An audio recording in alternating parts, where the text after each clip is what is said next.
I'd like to welcome everybody to the All Candidates meeting here tonight in Durham. Introduce myself, I'm Kevin Tremble, the Treasurer of the West Grey Chamber of Commerce. I'll be the moderator for tonight's discussion. I'd like to thank all candidates for taking their time to be here tonight. I'd like to thank Tim Hortons for providing the coffee and the West Grey Lions Club for helping set up and hopefully clean up tonight's venue after the procedures. The format for tonight, we're going to start with opening remarks from all 19 candidates. Councillor candidates will get 2 minutes. Deputy Mayor and Mayoral candidates will get 3 minutes. Each candidate will get a chance to introduce themselves, a description of their platform, and any comments on important issues. We have an official timer. He'll raise a green piece of paper when there's 30 seconds left, and then he'll raise an orange piece of paper when your time is up, and if you go long, I'll cut you off. Given there's 19 candidates, this will take us to about 7:45. This will be followed by questions that we submitted and read by myself, or we'll try to have an opportunity for people to come up and voice some questions from the stand here. In order to focus on issues and not individuals, every question will be asked to one group of candidates. For questions to the mayoral candidates, all mayoral candidates will receive an opportunity to respond. For questions to the councillors, you must identify at least 3 councillor candidates you wish to respond. If you don't specify, I have no problem here choosing the three councillor candidates to respond. We're trying to give everyone an opportunity to speak tonight. If you come and use the microphone and ask your question, ensure your question is short and concise. I know there's certainly some hot topic items related to this election, but please do not ask questions related to items that we've already discussed. We want to cover as many topics as we can tonight. Be respectful when asking questions. This isn't an open forum or opportunity to berate candidates. If there are any questions I consider to be a personal attack or that I think would hurt the reputation of the West Grey Chamber, I'll disregard the question and move on to the next. Each candidate being asked the question will receive 1 minute to respond to the question, and we'll use those green and orange penalty cards as needed. At about 8:45, each candidate will receive 1 minute for their closing remarks, and we'll conclude shortly after 9 p.m. tonight. The All Candidates meeting is recorded, and it'll be available for viewing on Facebook, on West Grey Chamber's Facebook page, as well as the West Grey 2022 election Facebook page. With that being said, let's get started. First up, Councillor candidate Dieter Stadnik.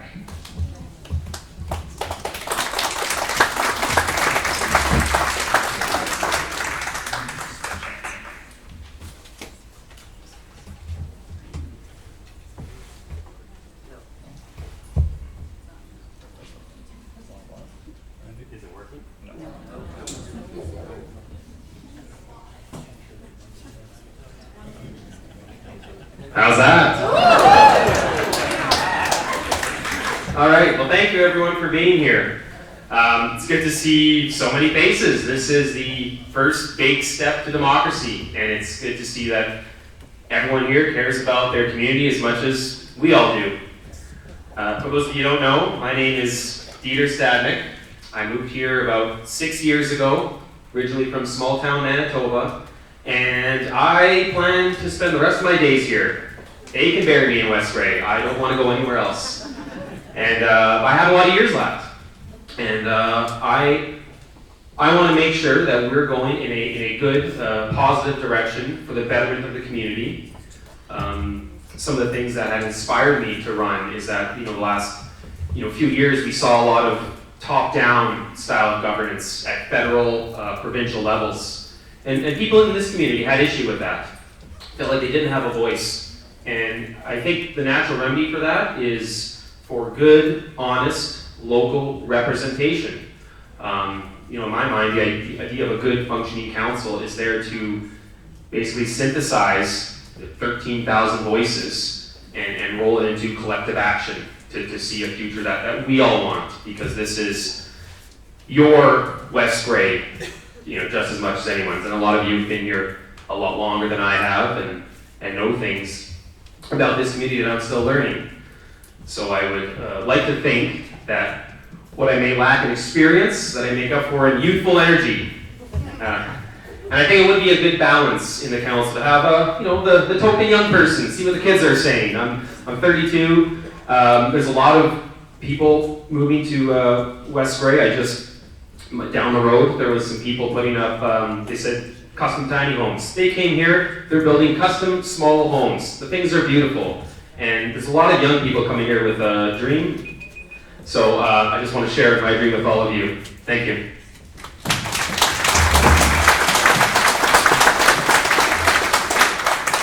Yeah, thanks, Peter. Next up, Councillor Candidate Philomena McDonald.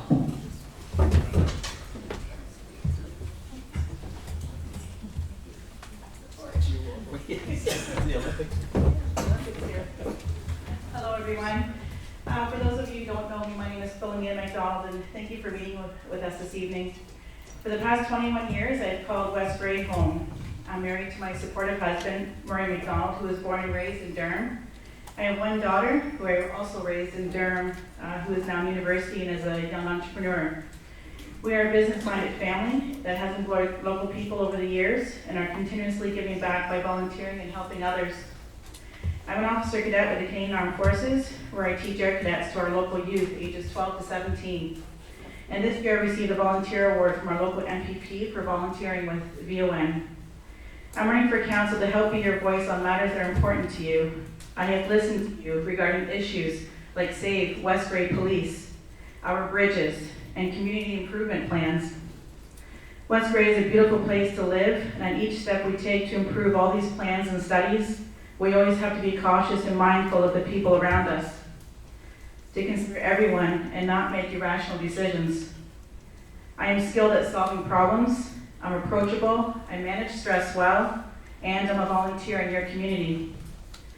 If there ever comes a time where I don't have a quick answer or solution for you on something that matters to you, I will research it and work with council to get you that answer that you need. You'll never have to question my integrity or question my abilities to help work with council on matters that are important to you. Thank you.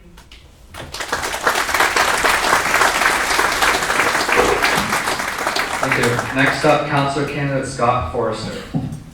Hello, I'm Scott Forrester. I grew up on the mixed dairy farm south of Newstead. I worked my entire working career filtering organic foods in Aden. For the past 19 years, I lived in the former SF No. 1 schoolhouse in the former Norway Township near Barney. I've been involved in the Newstead Agriculture Society for the past 5 years, being the president for the past 3. I've been on council subcommittees, the Newstead Recreation Committee for 5 years, being chairperson for the past 4, and chair of the craft show for the past 3.5. I've also been on the Garden and Green Space Committee for the past 4, being chair for the past 2. Being on these committees, I learned how to work with the recording secretary, preparing meeting agendas, making recommendations to council, how to delegate workloads, and as chairperson, perform those duties when no one else is available to do so. I've had a good working relationship with West Grey staff, council members, and people involved in these committees. Since running in the election in 2018, I have followed council agendas, read minutes, and watched all council meetings. There are many issues motivating me to run for council. The main 3 are infrastructure. We need a long-term plan on how to repair and replace roads and bridges. This will take longer than a 4-year term.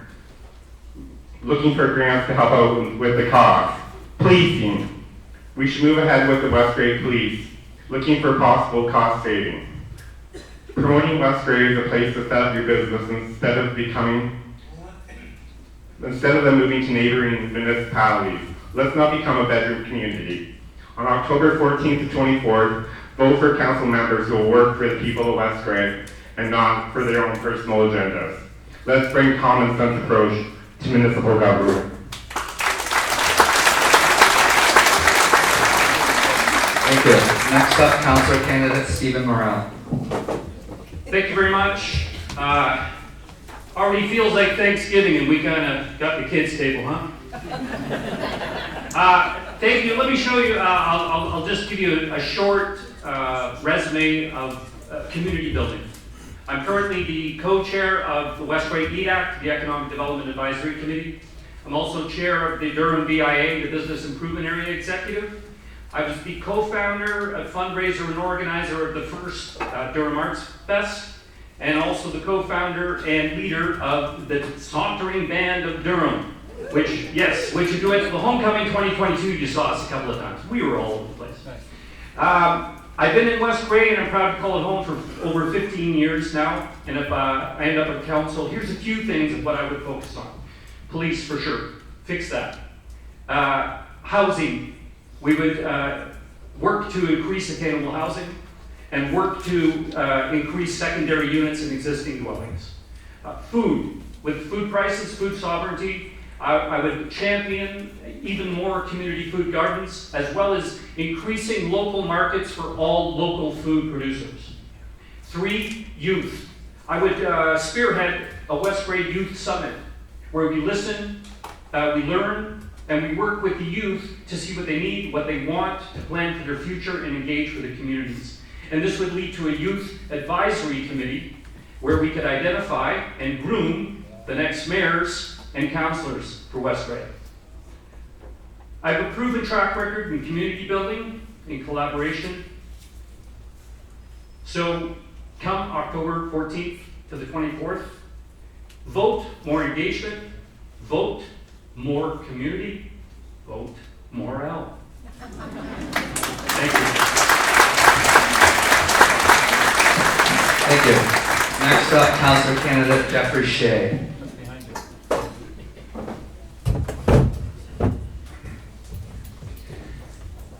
Thanks, Steve. Thanks, everyone. So my name is Jeffrey Shea. I've been a resident of West Grey for over 35 years. I'm asking you to re-elect me to a 3rd term on council. One of the things that I've learned on council is that we solve and address problems on many different scales. For example, on a very small local scale, we've got a serious flooding problem on Sadler Street. Several times over the last couple of summers, residents there have called me at night when the flooding was coming up over their lawns and into their homes. And I would head over there, because I live in the neighborhood, I would head over there and call Steve Earhart, and he would be there clearing drains out. Since then, I've communicated with the CAO, the head of Public Works, and council has put funding towards long-term solution to that problem, and is negotiating with the Saugeen Valley so that we can do short-term solutions of just clearing the brush out and getting the water flowing faster so that the flooding won't continue in that area. That's an example of a small local sort of problem that councillors and council can help with. We have many larger problems too, like a couple of people have alluded to the bridges. We had 4 emergency bridge closures in the last couple of years. That's not acceptable. This current council, has committed annual funding to this important infrastructure while also balancing the budget and maintaining healthy financial reserves. Police is another important issue. I had a break-in a couple of weeks ago, and the officers that came were great. They were professional, they got the job done, they got most of my stuff back. I was super impressed. But they're our fastest and largest growing cost center, and we have to explore options for how to get that those costs under control. And then we have even bigger problems. We've got climate change, attainable housing, a doctor shortage, drug use and mental health problems in our community. These are our problems. We won't solve them on our own, but we have to participate in the solutions. We have to work together with other levels of government and with you, the citizens, to try and rectify these. Thank you.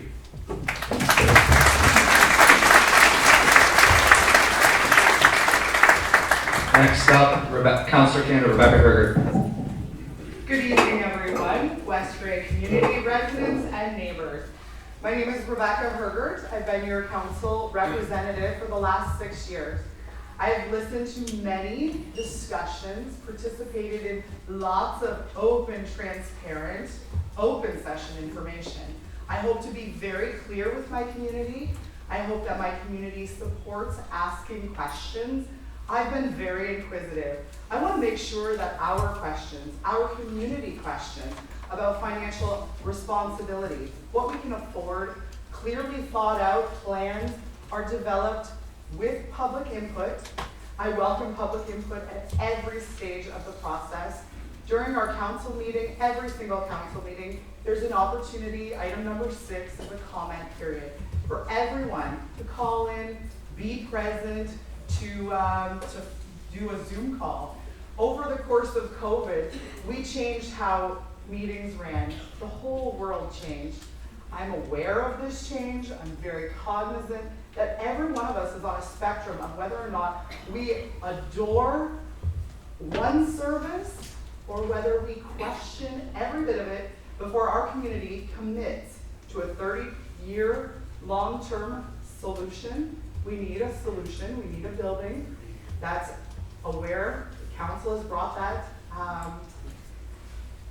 I, as a council member, have not been afraid to bring motions forward. I have gumption. I've been very forthright with my comments. I want our community to be very clear on the questions that council members, to the varying degrees, as Councillor Shea just pointed out, to the varying degrees, from garbage pickup all the way up to our most expensive department, and our sense of community spirit, safety, and belonging. So I challenge each one of you to question what we do. I want to have the answers. If I don't, I'll find them for you. Thank you.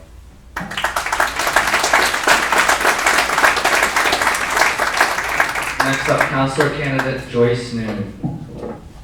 Good evening. I'd like to express my thanks to the West Grade Chamber of Commerce for hosting tonight's Meet Your Candidates. To my constituents and fellow candidates, I'm Joyce Noon, and I'm delighted to be running for councillor for the upcoming election. I've lived in West Grey all my life, born and raised on Lansview Farm in the former Normandy. My husband Jim and I have lived in Ayton for the past 47 years and raised 3 children, now married, and we've been blessed with 7 grandchildren. Over the past years, we were truly fortunate to have our school, church, recreation facilities, and neighbors alike as part of our community. We were continually active as parents, whether we were coaching, volunteering, fundraising, or just being a spectator. I am a volunteer on the Normie Recreation Committee and the Ayton Busy Bees. In past years, I volunteered on the Ayton Normie Lioness, 2016 Normie Homecoming, and the West Grade Canada 150 Committee. I recently retired as a municipal employee this past June, with 35 years in a variety of administration roles in public works. Customer service was a significant part of my administration duties, and with public concerns addressed to me, I feel that enhancing services would provide solutions, such as during the summer months, it's difficult to keep our garbage for 2 weeks with the smell, so offering garbage collection during June through August would accommodate the residents. With the dry, warmer temperatures, dusty conditions on gravel roads is a problem. Gravel applications and calcium prices are on the rise. I'd like to see more roads paved. Other services needed. Expand natural gas and reliable internet into rural community. In the building and planning departments provide better accountability to the applicants.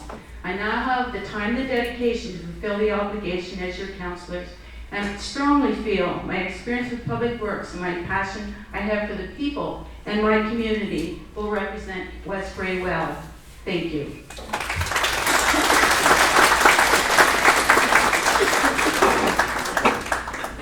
Thank you. Next up, Councillor Candidate Christine Boyce.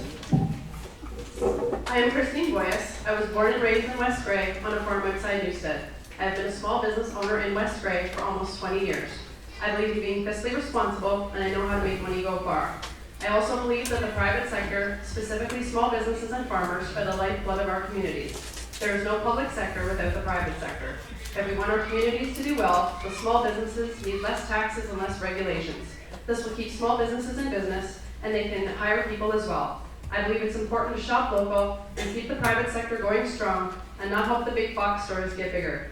I believe government should be limited and decentralized, as when government expands and gets too big, it's hard to bring it back down to size. The government can't give to someone without first taking it from someone else. Smaller government leaves more rights and more money in the people's hands. I stand for faith, family, and freedom. I love West Grey and want to see our community thrive. Thank you. Next up, Councillor Candidate Yvonne Peltier. Thank you. Good evening, everyone, and thank you for coming out tonight. My name is Yvonne Peltier, and I'm running for West Grey Council because I believe good local government is fundamental to the life of a community. After all, we live with and see decisions made by the municipality pretty much every time we leave the house. As councillor, I will work to preserve the combination of community, natural beauty, and small town charm that makes West Grey special, while also helping it to prepare for a challenging and changing future. My campaign is guided by principles and values over any specific policies or agendas. Councilors are public servants above all, and my emphasis is on service, responding to resident concerns and working on their behalf, making sure that information about what is happening in council is readily available and clearly communicated, and that everyone has an opportunity for input. My background is in education. I completed my PhD at the University of Toronto and worked as faculty in universities in both Canada and the US. During this time, I served on countless committees, including budget committees, and was elected to faculty senate. My experiences taught me the importance of good governance and the sheer labor that effective decision-making requires. I also learned to read through some very long reports and sit through even longer meetings. Civic engagement on the part of all residents is crucial to a thriving community, and this requires responsiveness and transparency in decision-making. As councillor, I want to be your go-between with council and staff to ensure that you are heard. I have lived in many places, but have been visiting West Grey annually for 25 years, since meeting my husband, a fifth-generation West Grey resident, in a class at U of T. I now live in the farmhouse that has been in the Hewitson family since they came to Canada in 1872. West Grey has been my point of continuity and my haven. There aren't many places left in the world where you can walk outside at night and see so many stars.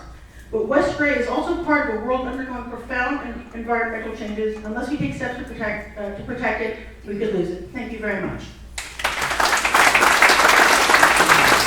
Next up, Councillor candidate Heather Wright. Good evening, everyone. My name is Heather Wright, and I've lived in Durham, West Grey all my life. I love West Grey and the lifestyle we live here, and I'd like to keep it that way. Our waterways, parks, and trails are an asset which nobody else really has.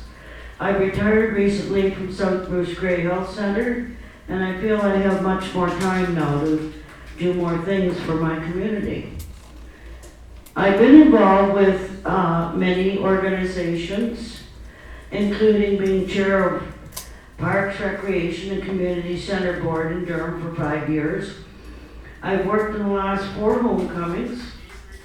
I've been involved with Music in the Park for the last 10 years.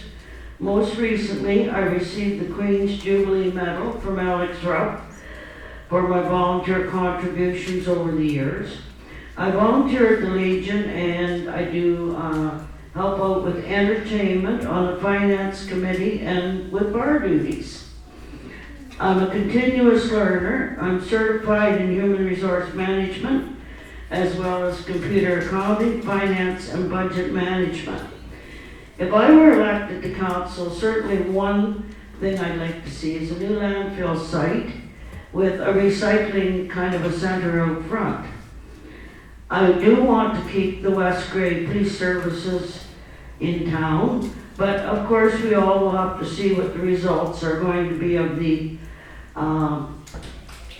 ongoing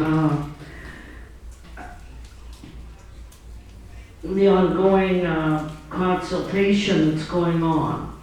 All services in Durham will need to be evaluated. All council business should be very transparent. Council needs to initiate figures on growth. Thank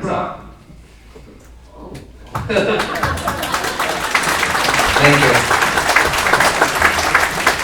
Next up, Councillor candidate Doug Townsend.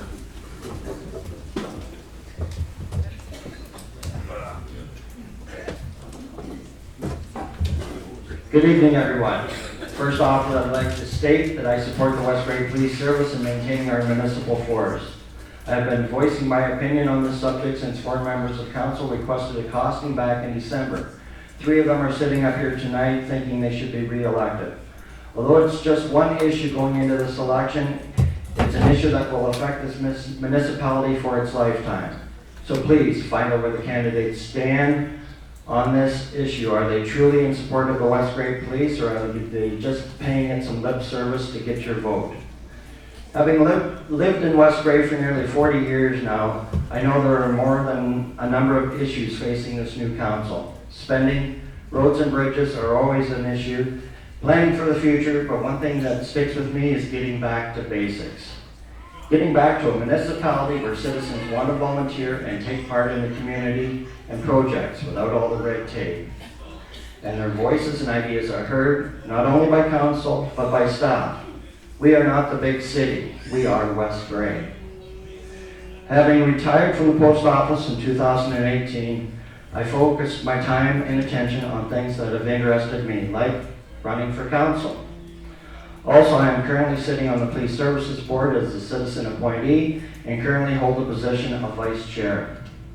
Since 2018, I have been a board member of Germania Mutual Insurance in Ayton and currently am the Vice Chair of the board of that organization, and am currently working towards getting my board certification with that organization. Helping people, especially seniors, is another thing that I take pride in, as I sit on the board of Abbeyfield Houses Society of Durham, a working board who helps run and maintain nonprofit seniors residence right here in Durham. Thank you for coming out tonight, everyone. Okay, next up, Councillor Candidate Brian Carr.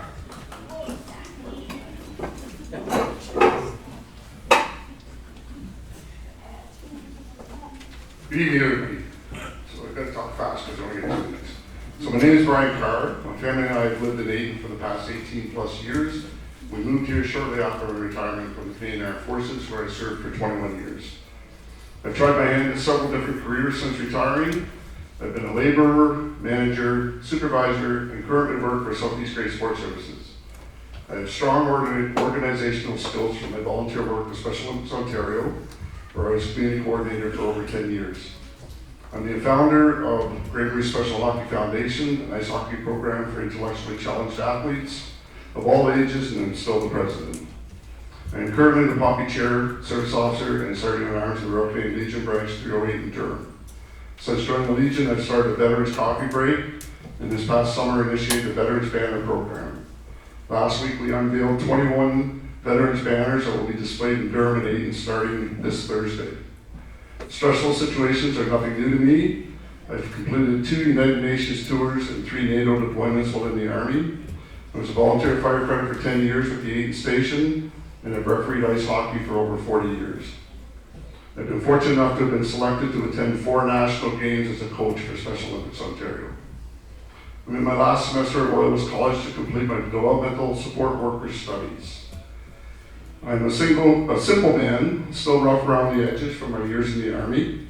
I own 1 suit. It's my funeral wedding suit. What you see is what you get. I don't have any certificates hanging on my wall except my certificate of service. My mother raised 6 kids on mother's allowance, so I know how difficult life can be for those less fortunate. Advocating for those who cannot advocate for themselves is my passion. And while I may be inexperienced in the intricacies of municipal government, I believe my work and life skills have given me the tools to be a valuable voice for West Grey. My 2 things that I really work on are going to be transparency and accountability. Thank you. Thank you. Next up, Councillor Candidate Doug Hutchison. Good evening. As many of you know, I'm a resident of Durham, married with 3 adult children and 4 grandchildren. I've been a resident of Durham and West Grey for over 40 years and a resident of Grey County for most of my life. I'm a retired teacher and principal from the Blue Water District School Board with almost 30 years experience. I've been on council 2 terms and would like to make it 3 with your help. And there are a number of projects on the go that I'd like to see through and have input on. This council did get bogged down over the policing issue. However, I do believe that we as a council have accomplished a lot over the term. Durham will have a new Rockwood Terrace by 2026, which is a county project, although there will be many decisions to be made locally, re roads, water, sewers, and more. Along with Grey Gables, I fully support the expansion of long-term care homes. Over my last 4 years in council, there have been expansion of natural gas into West Grey, along the laying of many kilometers of fiber for future high-speed internet. The pandemic has driven home the fact that internet connectivity is a service that all people in Canada should and eventually will have. The growth in both these areas should help to drive economic development in our area also. Landfills are another area that has seen many changes over the last few years, with many more to come. As producers take on more responsibility for the blue box side, there will be adjustments to the service. We have brought back the film and plastic stream, and I will continue to advocate for more forms of recycling, for example, composting. There have been many challenges with staffing, hours of operation, usage, etc., and I know we can still make changes to improve our landfills even more. Like many towns and cities, there have been unprecedented growth over the last term in West Grey. Moving forward, I want to see us strategically plan for this growth, whether it be in Durham, Eden, Newstead, Elmwood, or on the boundaries of Hanover, Markdale. Finally, I would like to say that I'm a big proponent of West Grey services. People also say they moved to this area because of our hospitals, our schools, our firefighting, and our police service. As a councillor, I will continue to support and fight for the continuation of all these services. I feel that we make up West Grey, and I'm proud to be here. Thank you.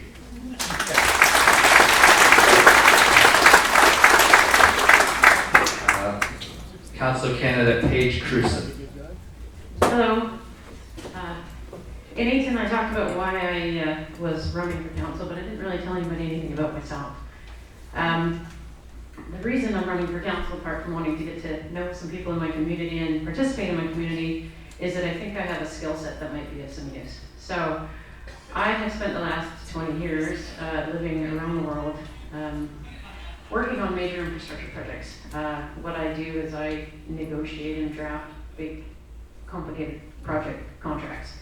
So I have spent a lot of time dealing with procurement, negotiating with people, particularly people with all sorts of cultural and educational backgrounds. And I understand the complexities and the difficulties and the nuances involved in putting things together. And so when I look at West Grey and I look at what's happening with West Grey in the future, a lot of what we need to do is actually around our procurement of our services, be it police services, fire services. It's around the procurement of infrastructure to fix our roads and bridges. And I hope that I can offer my skill set dealing with projects like that on a small and large scale for the benefit of the community. Apart from that, what my experience has taught me is how to really listen and how to really get to the heart of a problem. And I don't know what it is, but there's something about a problem that I just love. I always want to try and find a good solution and fix it.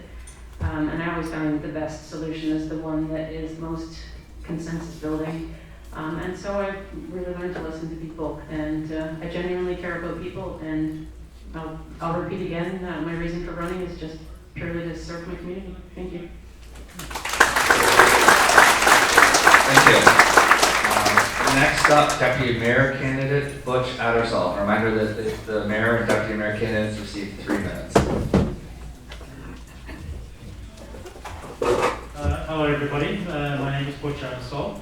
I'd like to tell you a little bit about myself. First, thank you for coming tonight. For those of you who don't know me and know much about me, after college I went to hotel management school for 3 years. I worked in the industry for a couple of years after that. I owned a restaurant, and while I was waiting to emigrate to Canada, I spent a year on an offshore oil rig as a camp boss. That was a pretty big operation. In my spare time in Cape Town, I was a game spotter for tourists, a snake catcher, a fisherman, a diamond prospector, and a photographer. So I got a lot of interest. I arrived in Canada in 1974, and I worked as a chef and a district manager for Eastwood Services. I also owned a few limousines. Later, I became VP of manufacturing for an international perfume company. I set up a factory in England, one in Antigua, one in Philadelphia, and one in Markham. So I spent a year in England doing that, 6 months in Antigua, which was great. From there, I became VP of a Canadian cosmetic R&D company. And eventually, I started a company manufacturing and selling portable displays for trade shows. I moved that company up to Dorham in about 2001. I closed that business just before I turned 65, and I went to work for the co-op. And that's where many of you might know me from. Now that I'm fully retired, I'd like to give back to the community, so I'm running for Deputy Mayor. I'm not going to make any grand political promises that I wouldn't be able to keep. The one thing I will promise is to work diligently and do my best to represent you, the people of this municipality. Some of the things I aim to push for are, one, to improve youth opportunities. There's a vast array of things I'd like to do with that. And three of these things all work together. Attract new businesses and take advantage of all the tourist traffic that passes through our towns. We have to create reasons for them to stop and spend money in all of our towns. I'm firmly in favour of maintaining our local police service. I'd like to work on improving repairs to public infrastructure, including roads and sidewalks, and in some areas, winter road maintenance. All while staying on budget to prevent property taxes from soaring. Thank you very much. Thank you. Deputy Mayor candidate Tom Hutchison. Good evening, everyone. Thank you very much to the Chamber of Commerce for hosting this meeting tonight. Thank you all for attending, and Kevin, our moderator. My name is Tom Hutchinson. I'm asking for your support to re-elect me as your Deputy Mayor for the next 4 years. Professionally, I am the President of a successful logistics company. I'm also the Vice President of the West Grey Chamber of Commerce, and I'm also an executive member of our West Grey Minor Hockey. And I do say our. It has been an honor and privilege serving you as a Deputy Mayor for the past 4 years. In my role as your Deputy Mayor, I sit on several boards and commissions and committees. They are listed on the back of my brochure that was at the entrance there. The knowledge and experience I've gained from working in these various committees is a definite asset for the future of West Grey. In the past term, I've supported several enhancements to West Grey, including several new bridges and culverts, enhancements to the Durham water and sewage infrastructure, applying better aggregate to our rural roads, winter sidewalk maintenance in all our urban areas, the development of the new Rockwood that will be completed in 2026. I also supported saving Grey Gables as a county asset of the county. I supported the Grey County transit system that does travel through West Grey. I worked on the community improvement plan, which to beautify, rejuvenate, and enhance our downtowns. The list continues, but this clearly shows that I have a proven track record of getting things done. Moving forward, we need to resource more funding options from both the province and the federal governments to help us complete it, the much needed infrastructure. And this includes 25 bridges that we have in our community that have heritage designations.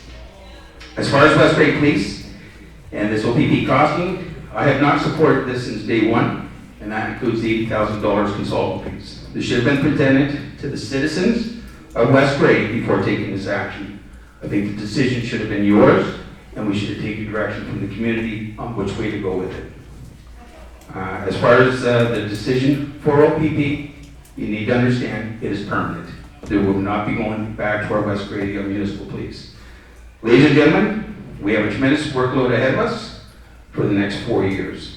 I have the knowledge, the capability to continue to move our community forward. Decisions need to be calculated on the impact today, the future. We need to deliver services that are manageable, achievable, and sustainable. Long-term planning is going to be key. We need to look for your input on what is important to you. We need to get short-term, medium-term, and long-term goals in place, and that includes a budget to sustain all of them. I have a common sense business background approach to achieve this. Let's work together to accomplish our goals. This is our community and our future. From October 14th and 24th, vote for Tom Hutchinson as your Deputy Mayor. Thank you. Thank you. Next up, Mayoral candidate Christine Robinson. Thank you. Good evening, everyone. Thank you, Kevin, and thank you to the West Grey Chamber of Commerce for hosting this evening. My name is Christine Robinson, and I'm running for mayor for another term because I believe West Grey continues to need the experience, leadership, knowledge, and dedication that I provide, and I will continue to work tirelessly for you. I know how government works. I bring over 35 years of government experience, having held progressive administrative leadership roles within municipal government, as well as serving as mayor and serving on Grey County Council in my first term these last 4 years. I had to get a lot done for infrastructure because it was not paid attention to previously before I became mayor. In my 4 years, budgets have addressed infrastructure and capital projects, maintaining existing services, stimulating economic growth, and meeting legislative requirements. Funds were allocated to important infrastructure projects as well as developing significant partnerships to enhance community growth and vitality. I believe in value for taxes, every dollar counts, and I make decisions that support outcomes when spending your tax dollars. Here's what I have accomplished as your mayor with council. Invested into vehicles, equipment, and ongoing training for our West Grey Police Service and our West Grey Fire. Implemented a sidewalk snow removal program. Approved a youth advisory committee. Developed and implemented a strategic vision plan. Developed a climate action plan. Washrooms were upgraded in the Glenelg Hall. Bridge improvements, reconstruction and maintenance. Improvements to the front facade, or the front facing, if you will, of our businesses in our downtown cores. 2 culvert replacements in Glenelg. A 24-year-old condenser was replaced right here for the Durham Arena, and many other facility upgrades were done. Upgrades to the Durham sewer treatment plant, upgrades to the Durham water system, and replaced the outdoor stairs right behind us here, so you could go down and really enjoy the outdoor venues. Really helps during our outdoor events. Advocated for broadband implementation for underserviced and no-serviced areas. And from a county perspective, I'm really pleased with the redevelopment of Rockwood Terrace, as well as the 40 units of assisted living and the Market Square. And Grey Gables is a long-term care asset in Grey County. 3 priorities. I wholeheartedly support our West Grey Police Services and the construction of a new police building. Maintain taxes through a 4-year budget to assist keeping our taxes at a reasonable level. And finally, provide economic vision, open for business, future ready. I have a lot to offer, and I would really appreciate your vote. Vote for Christine Robinson for mayor. Thank you. Thank you. Next up, Councillor candidate Kevin Eccles. Sorry, mayoral candidate Kevin Eccles. Thank you for that clarification. What accounting company do you work for? Okay, sorry. My name is Kevin Eccles, and it is my pleasure to be here this evening at this all candidates meeting to discuss the important issues that are facing West Grey going forward, and to help you decide who to support in this upcoming election. Many of you know me from my 12 years as mayor of this great community and my 2 terms on council prior to that. I have lived in West Grey my entire life. It's where I've worked, raised my family with Joanne, and where I continue to volunteer and give back my time and energy to the service of others. In that spirit of service, I am proud to be running for the position of mayor again. Most importantly, because I believe my experience, leadership capabilities, consensus building, and common sense approach are needed again at the council table. I have the foresight, proven track record, and passion and business sense that will be applied for your benefit. This election, change is not an option. It is a requirement. The past term of council, we have seen progress lag. Controversies boil over and an inability to make thoughtful and timely decisions, and an overall lack of direction. With the encouragement of residents across West Grey, I realized that I had no choice but to throw my hat back in the ring once more to bring back things into focus for this council. My record speaks for itself. I'm committed to bring back leadership to the mayor's seat. Refocus and wisely spend your property tax dollars. And finally, budgeting responsibly for the long-term future of West Grey. I know from my time on council, working with a number of councillors and staff, that we have a duty and a responsibility to get things done with due diligence for the benefit of the community. With the new council, I know we'll all be able to get West Grey to where it needs to be again. I love this community too much to watch from the sidelines. So, I am ready to serve once more as your mayor. Thank you for the opportunity to be here. I humbly ask for your support to restore steady and balanced leadership in our municipality. vote for Kevin Eccles this October. Thank you. Next up, mayoral candidate Stephen Townsend. Good evening, and thank you all for coming out. I really do appreciate you spending the time to hear us and get a chance to make a good decision. Why did I decide to run? Because I have the leadership skills, proven leadership skills, and proving I can get things done. When you look at my history since I came here a little over 15 years ago, I've given a lot of time, a lot of volunteer time, successfully on projects. The expansion of the Durham Medical Clinic took about a year. We did it successfully, on time, on budget. That was my project to manage on a volunteer basis. The Rockwood long-term care, when the current representatives at the time, which included Miracles, were on council, they voted to let it go to Grey Hammonds. That wasn't going to happen. So what happened was 41 people got together, then it became 5 people, then it became 1. That's myself. I worked with the CAO up in the county, and Miracles can confirm that. And we actually convinced them that there was a project plan to follow, and the decision was to keep it in West Grey. Those are the things you can do as a volunteer. Imagine what you can do if you actually lead the municipality. When you look at the business skills I bring to the table, 33-year career, started as a clerk in a department of 4, ended up as a vice president with 125 staff, 15 departments in 3 different cities, 3 different provinces. Sounds like Elwood, Ayton, Neustadt. It's a very similar model. You understand how to have them to be the same from a service level. You understand how to treat them equal, because you have to. And if you don't believe that, try managing 1 in Nova Scotia, 1 in Montreal, and 1 in Toronto. Totally different cultures. That's how you get it done. The other volunteer things that I've done is you work on things like the Legion upgrade. Right, I helped that get started and was on the committee that actually put out the RFP, etc. That's just recent.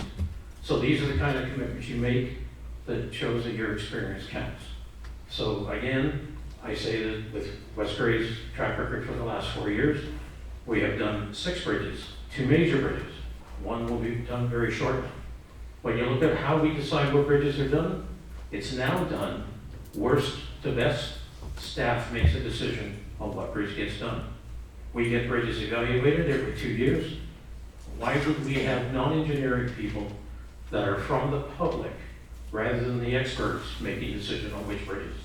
I work with staff to get that changed with the assistance of the CAO and the director of infrastructure and public works. So I can work with staff, I can work with the senior staff, and I can work with council. So on October 24th, 14th to 24th, remember Stephen Townsend for mayor. Thank you.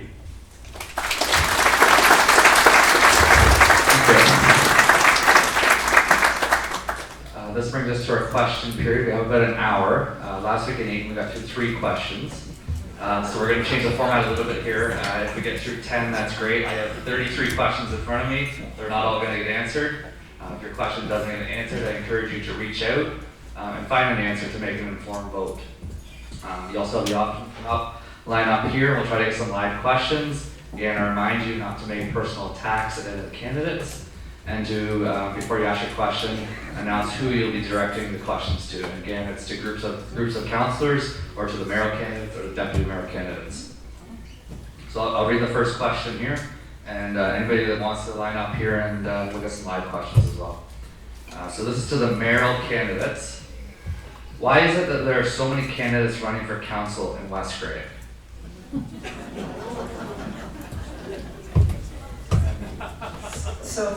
So the first thing I'll say is that it's election time, and certainly every 4 years there's a municipal election, and citizens have an opportunity to run. Democracy is really important, and West Grey citizens are very active, ensuring that that their tax dollars are spent properly. It doesn't faze me at all that there are so many interested candidates running. And certainly there's a variety. There's a choice. It's up to you as the voters to select who you want for your full council. It's really important. If we don't have candidates, then there are vacancies. And you really don't want to go down that road. It's pretty healthy in this regard. Thank you. Next up, that's Eccles. We'll keep it in that same order then, okay. I respectfully disagree with the current mayor on that. There's a number of municipalities out there that don't have very many running. Our neighboring municipality, the municipality of Minto, which has moved things ahead dramatically, and council has worked very effectively. And all of that council is acclaimed because they're working well together. I think the reason that there's 14 council members running and every position is challenged here in West Grey, it shows that this council has lacked the leadership and has lacked the ability to get things done in a timely fashion, and particularly on a budget that any of us can afford. 3.8 was the first year that this council was in, and they blamed it on the last council that they had to raise it that high. 6.8 this year is where your budget is. Property taxes. I believe that's the reason that people want to do that. Stephen Townsend. Thank you. Interestingly enough, if you go back to 2018, how many candidates did we have? 3 for mayor, 2 for deputy mayor, 12 for council. We have a passionate, and involving, engaged community. And that's why you get people that want to run. There's 2 vacancies in council, so you know that you're gonna get people that wanna be there. The fact that we have so many, I think is a good thing. And I think that if we think that it's because there were problems, does that mean there were problems in 2018 too? It doesn't work just for 2022. You do get people to step up. We've got a lot of people with skills. We need people with skills. And hopefully we'll get great people on for council. And we'll wait and see what the results are. Thank you. Thank you. Let me try a live question here.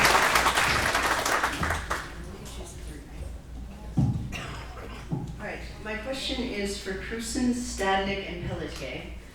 I want to ask, with the resurgence of events and ability to get out as a community after COVID situation has improved, what are your plans, or how do you intend to engage with community groups and or events such as the South Grey Bruce Literacy Council, the Durham Film Festival? What is your plan to increase community involvement? Thank you. I think that was to Peter Stadnik. Well, either way, council or no council, I'll be volunteering for a lot of these events. I think they really are the fabric of West Grey, and we need to promote them, and I think council should be supporting them in a very boots on the ground way. That Durham Arts Fest, the beer tent and the live band, higher function playing. A longtime resident remarked that this was the one time where he saw something that it seemed like everyone, like a mix of West Grey showed up in one spot. And that's the kind of stuff that moves our community forward. It gets people talking, it gets people working together. So, yeah, I'll be volunteering for some more of these things. I look forward to volunteering, and I think some of these ideas, well, you had mentioned before, Paige, but having a farmer's market or something here on a Friday evening to stop that traffic and bring people in and share West Grey with people that normally just, get their ice and gas and carry on, and we can make them stop here and enjoy it. Paige Pearson.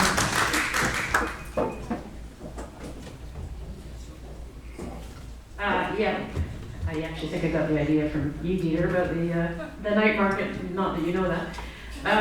Yeah, we have a lot of traffic that comes through here on the weekends, and we've already got some fantastic events, but what I think we're not capturing are the people who are regularly in our environment. We have this, and using Durham as an example, Newstead's done their little ferry walk in our, which is a fantastic example of bringing people in because there's something novel to see. We have this fantastic, sogging area in this conservation area right in Durham. We have a campground right in Durham, but there's nothing for the people at that campground that really draws them into Durham other than possibly foodstuffs or pharmacy. I think working together with some of the local parks and recs, parks and recreation, the local groups, and actually maybe having some of these events where we have this fantastic community center, but possibly using some of those sites to really enhance people's understanding and knowledge of what we really have to offer here in West Grey. Time's up. Yvonne? Thank you. Thanks for the question, Michelle. I have a lot of different ideas, and it's hard to summarize them all in 1 minute. And I too agree with the idea of a Friday night event. As I've attended, there's one in Wyerton right now. They have a Friday night art walk, and stores are open late. I attended one at Christmas, around Christmas in Paisley, and stores are open later. It was just great to have that feeling of things being open later, just at least one night a week. And in this community, we could actually have each town pick a Friday, even to try to encourage events in the area. I've also been thinking about pop-ups, encouraging businesses from outside our community to come in. So, you know, a business in Flesherton or a business in Owen Sound could set up a stall or use one of the open store spaces on one of those nights, or even just one day a week or on Saturdays. Because it is a winter climate, we want some indoor events as well, and we can take advantage of those empty spaces. Obviously, promotion and advertising also matters. I'm an academic, I was a professor, but before that I was in advertising, so I'll use that too. Thank you very much. Thank you. Next question here, and this is going to be for councillor candidates, and if you don't want to speak to it, you can decline to. Philomena McDonald, Stephen Mayoral, Jeffrey Shea. With healthcare in crisis and the number of abortion patients increasing, how would you vote to support physician recruitment and retention? We can start with Philomena McDonald.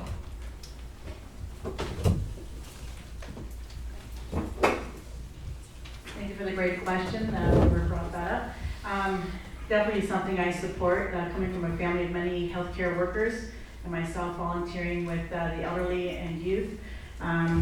Definitely want to support bringing more doctors here. We obviously need it. Many of us don't have a doctor in the area. So I work well with the council to find ways to promote bringing doctors here. There was a huge campaign years ago, and we did bring quite a few doctors to Grey Bruce area. So it'd be great to get on that role again to bring them here. Again, it's a beautiful municipality to live in, and it'd be great to share it with them and again, find ways to bring them here, working together. Thank you. Thank you.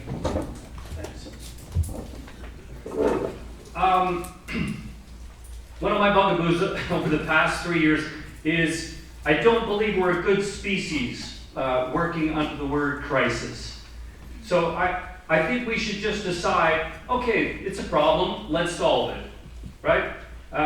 Crises is not a good thing for our decision making. So I think new housing is going to help with recruitment. That's moving forward. Different types of housing is going to help. Our facilities, the new Rockwood Terrace is going to help, and hopefully a whole new build in the lands that will be left over that are Grey County lands.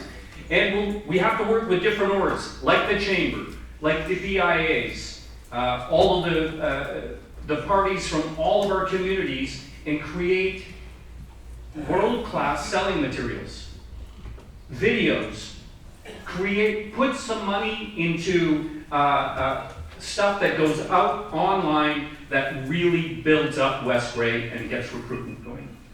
Thank you. Hands up.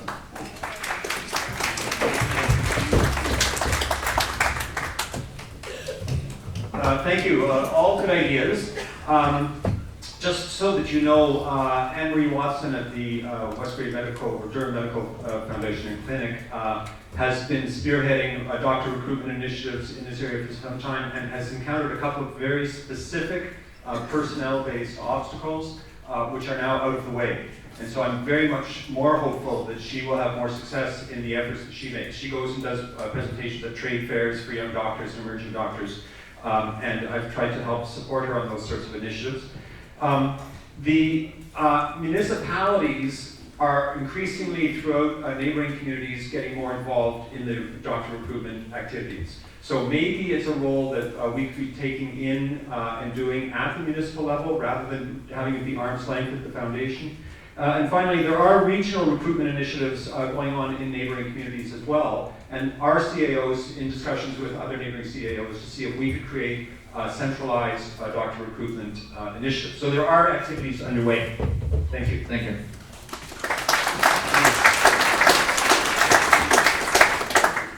This question is going to be for the deputy mayoral candidates.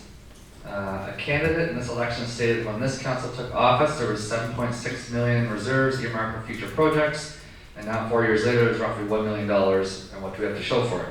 Would you please state your understanding of the amount in the West Gray's reserves at December 31st, 2021, and whether you feel the municipality is in a better or worse financial situation in the last 4 years? We'll go in the same order we spoke, so Butch, Adersall, here. Well, I must admit, I really don't know much about that part of it. It's one of the things I'd like to look into and get on top of. So I'm going to defer to this gentleman. Thank you. Ready to go, Kev? Yep, go ahead. Okay. Well, first off, when we did take office, it was 7.6. It is actually 10.2 million is the actual reserve now, and that is actually, if you look at you can go online, you can look at it, you can look at our auditor report, it's all there. Now, some of that money is allocated to go into some projects that were not completed, absolutely. It is not $1 million in reserves. I do want to say, if you look at the audit report, again, for 4 years standing, and that is performed by BDO, West Gray is very stable. They say we're fiscally responsible, and we've done a fantastic job with the budget. So that doesn't always refer to what you had to do with your taxes, but fiscally, we are very responsible, and it's 10.2 million in reserves. Thank you.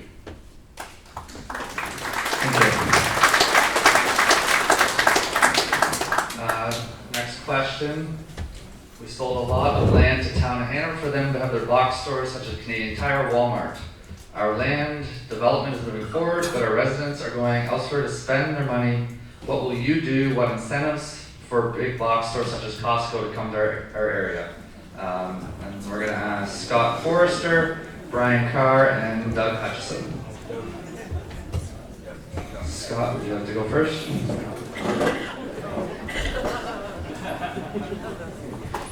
How are we going to attract businesses to West Gray? We're going to work with we have two communities to work with this subject, the economic development and gardens and green space committees. They make a lot of good comments. Hopefully they go to council and council follows through with some of them.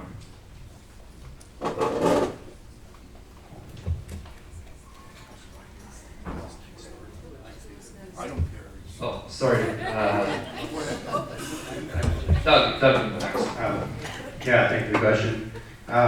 Well, first of all, the part about selling off land to Hanover, some of the land that Hanover acquired happened previous to amalgamation. Bentig sold off some property to Hanover, and I can't tell you the deal that went through, but they took on some land at that time, which allowed them to expand. At this time, we have an official plan that basically deals mostly with the growth of Newstead and Durham, but the county has an official plan that deals with lands in our areas, and that's something that's going to happen in the future. We're going to have some discussions, and hopefully we'll have lots of input from you people about how we expand or how we work with our neighbors to when they want to expand into our community, and that'll be coming. So yeah, there's more to come on that topic, and we want to make sure it's a win-win situation for all. Thank you.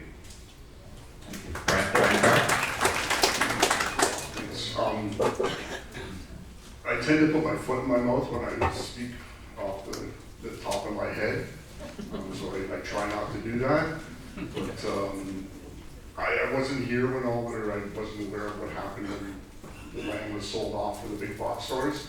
But I was under the impression from the people I talked to, since I've lived here, that I don't think we really want big box stores in our community.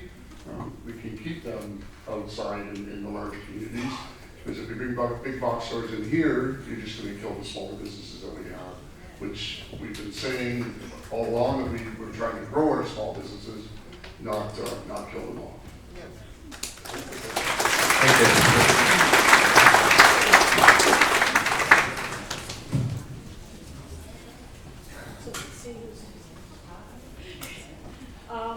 question, and it's for Scott Forster, Paige Cruson, and Brian Carr. In light of all the increase in developments going on here in West Grey, do you guys recognize light pollution as a concern? We don't want our West Grey to become another own sound even, for that matter, let alone Toronto. And are you willing to work towards protections for our night sky through a policy and bylaws? As I said, and you recognize the value to our environment and to the economic state here in West Grey, because protecting our dark skies does affect all of those things. Thank you. A lot to take in there. And sorry, who did you? It was Brian Carr. Oh, sorry, Brian Carr, Scott Forster, and Okay. Go ahead, Brian. 2 in a row. Wow. So I live in Ayton, and I live right off the pond. So we have no night pollution unless Tom's holding a party or something. So I believe that there's already a policy in place, or the municipality is already working on white noise. From what I have seen, and I think one of council's biggest jobs is not so much to make these policies, is to educate the people that the policies are there. Same as some of the bylaws. I'm having some difficulties with bylaw right now, and I've found that the bylaw doesn't cover what I'm having issues with. So again, it's part of education, and I think that's council's job, because council did not educate me on the trouble I'm having with the bylaw right now. So it'd be the same with light noise. The policies are there, we just need to educate people so that they're aware of them.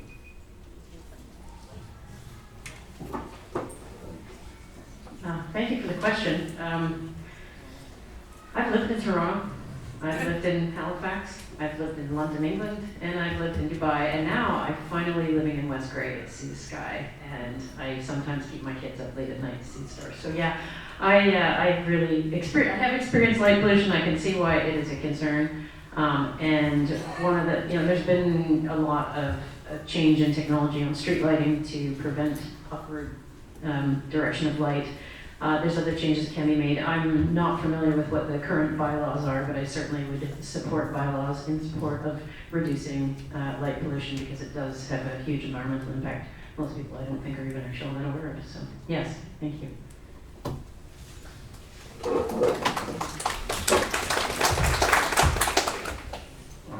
I'm an amateur photographer. I like taking photos at any time. Starfest is held just down the road from me. So yes, I'd like to see less light pollution. I have motion detecting lights, so my lights are only on when I'm outside. The street lights have started to change here. Hopefully they continue on. Thanks. Thank you. A write-in question, and this is for Doug Townsend, Heather Wright, Joyce Noon, Christine Boyce, and Rebecca Herger. Are you in favor of keeping the West Grey Police, and if elected, how do you, if so, and elected, how do you demonstrate this? We'll start with Doug Townsend.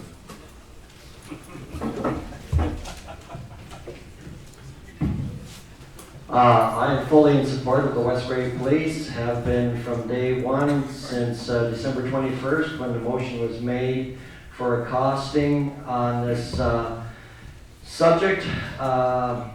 If accosting is wanted, it's a very strange thing. You don't, if I want to, my neighbor buys a new car, and I think, hey, that's really nice, and I'm interested in it, I go over and ask him how much it is. I don't run to a dealer and ask for a spec sheet and a whole lot of an $80,000 consultant. I go and ask a question. They could have asked the question of Brockton and said, how much is your policing? How do you like it? And let's compare apples to apples. OPP will not give us a quarter of the service that we currently have. So if elected to council, I will do everything in my power to work with the other councillors to persuade them, and we will get this issue resolved right away at the first few sittings of council. Thank you. Heather Wright.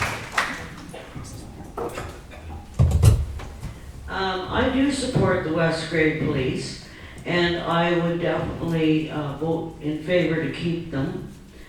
However, there may have to be concessions with money and somebody looking over the budget. If in fact the gossip is true, and I can't say it is because I don't see the facts and figures, I think the Police Services Board should put their minutes out so that we know what's true and what's false. But if the budget is truly all this much, $1 million over budget, then we might need to look at that, but we can certainly adjust things. Thank you. Joyce Smith. I also support the West Grey Police Services. They are accountable. I see their presence throughout the community. We live on streets with Norby School, and I see them at least 3 to 5 times a week, whether they are patrolling or parking to observe traffic violations. I've also witnessed more foot patrol by the office to ensure the safety of the children are being attended to. They do look after our community well. They support and are active in the community and participate in school functions and other community public events. The need for additional officers is essential to accommodate the growth that is prevalent in the development with the new housing growth that has been constructed over the past few years. A good percentage of the officers live in West Grey, supporting our local business and our tax-paying citizens. Thank you. Christine Boyd.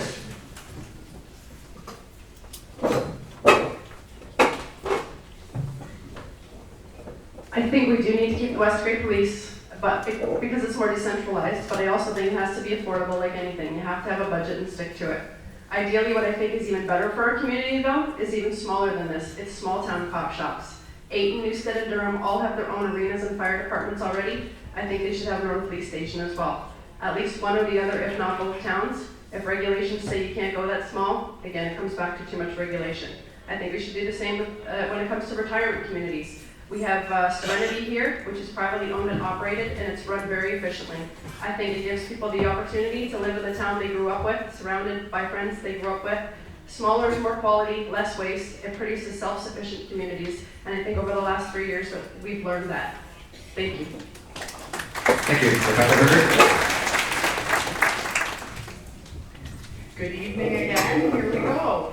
I moved the motion in December based on a budget discussion that we had at a budget council meeting. So when the largest expense that we have in West Grey was proposed at $4.1 million, I was a bit intrigued. What are the questions? Why is it so expensive? I did my homework. I talked to the past warden of Grey County, Mr. Stuart Halliday, who informs me, he is also was previously deputy mayor of Grey Highlands. They have OPP, and their cost for a customized special weekend service 3 times during the summer is $1.95 million. There's no reason that we do not ask these difficult questions right now. I do not have that information for you in our community about what policing should cost. I went to another vendor to ask for a second quote, and I hope the community supports me in that. Thank you.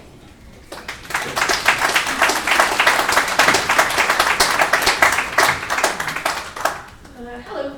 My question I write down because otherwise I'll talk for a long time. Is to the mayor candidates.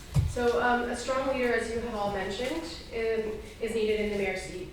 How will you work collaboratively with councillors and support municipal staff while listening to the community to ensure more decisions turn into actions under your leadership? We'll go in reverse order this time. Stephen Townsend, then Kevin, and then Christine. Thank you for the question. Do appreciate it. One of the ways that you can make sure you get things done is by having a good plan and a framework within which to operate. We are now working on a strategic plan, which is the first one we've had as far as I know since amalgamation. And without that structure, you really can't move forward because I was always taught if you don't have a guide or a direction, then you don't know which road you're going to take, or you don't have a destination, it doesn't really matter. So summarizing that, it means if you don't know where you're going, any road will take you there. So we can't do that. Also, if we in fact have the right relationship with staff, then we can support what staff is requesting or requesting of council, and between the two of us, we have the power and we have the energy to get it done. And that's the cooperation, collaboration you need, and I don't think we have that as much as we could have today. Thank you.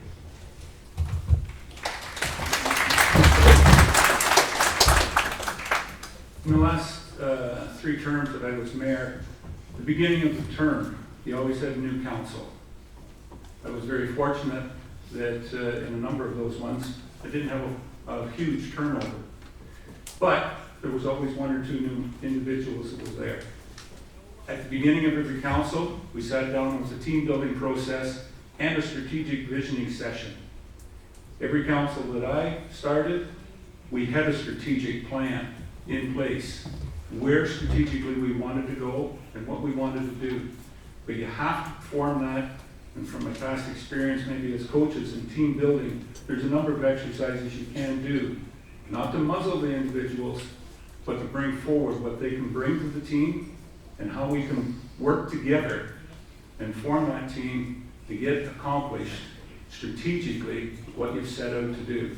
It's called team building, and that's what I believe, very good at.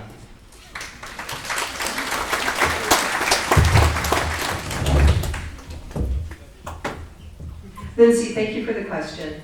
That's really, really important. I'm glad it was mentioned now. So certainly a collaboration is really important. The West Grade Council is not a team. It's a body politic. It's a decision-making, political decision-making body that is making decisions for the citizens. We are servants to you, the taxpayers. So that's really important. Collaboration is really key. My first duty or my first action when I was mayor in 2019 was sending a letter to council. We're making decisions for West Grey on behalf of West Grey. Collaboration is really important, but the common thread is that we're working for West Grey citizens overall, businesses, the agricultural community. And I encourage that with every decision that's being made. It's to be positive, it's to keep right in the forefront that we're working for you. We are representatives for you, and that's really important. And I believe our new council, our incoming council, will do just that. Thank you very much.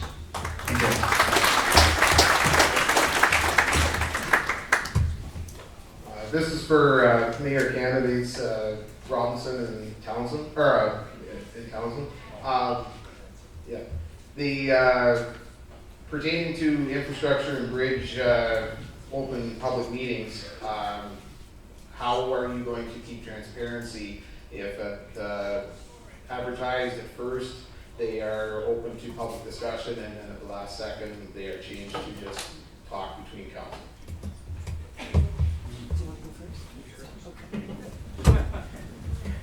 I'm not sure I truly understand the question, because when we discuss bridges, it's in the open. When we make decisions, it's in the open. The only time we go into closed session is there's about 4 or 5 different things that we can actually do that for. Deciding which asset you're going to manage, it's not one of them. If you're referring to Kennedy Bridge was promised, I believe, as part of an election platform, and unfortunately, it was not ready to be done. Yes, council passed it, I confess. I worked behind the scenes to try to get that decision reversed, which I did. And the interesting part was that after that, within 15 months following that, we actually had the 4 bridges you heard earlier. Actually, it was 5. 4 of them got repaired, 1 is still closed. They were actually, should have been done before Kennedy. That's why staff should make those decisions, not council. Thank you. Very revealing, Stephen Townsend. Kevin, thank you for the question. And it's really important. There's only certain things that you can go in camera for or closed session, and it's in the Municipal Act. And so the idea of having a discussion about bridges, unless it falls under the 14 conditions, is certainly open to the public. And the discussion for infrastructure is not only important here, and we've talked a lot about infrastructure. In fact, I think every candidate here has touched on it. So transparency, public consultation is really important, and citizen feedback is really important, because like I said just at the last response, we are representing you. So we need to hear your voices and your opinions. That's why we're sitting at the council table, not for individuals, but to represent you. Thank you very much for the question. Appreciate it. Yes, Kevin Michael. Oh, sorry, I thought we were done. Interesting question. For the fact that August the 8th, there was a public meeting on a planning aspect. And this council, I think this may be where you're coming on this question, Kevin. In the Planning Act, you have a public consultation, presentation of what the report is and what you're going to be doing. At that public meeting, council opened with the planner's report and then passed the motion to move it on to council to the bylaw the next day. Oh, sorry, they didn't pass it. But that was long before they even had public input. So they made the decision before they heard from the public whatsoever. So what we would do is going back, have the public consultation, find out what you as a community need to know or have to say on the subject, and then intervene on going forward. But somewhere along the line, this council has reversed that and gone the other way. Make the decision before the public has a chance to speak.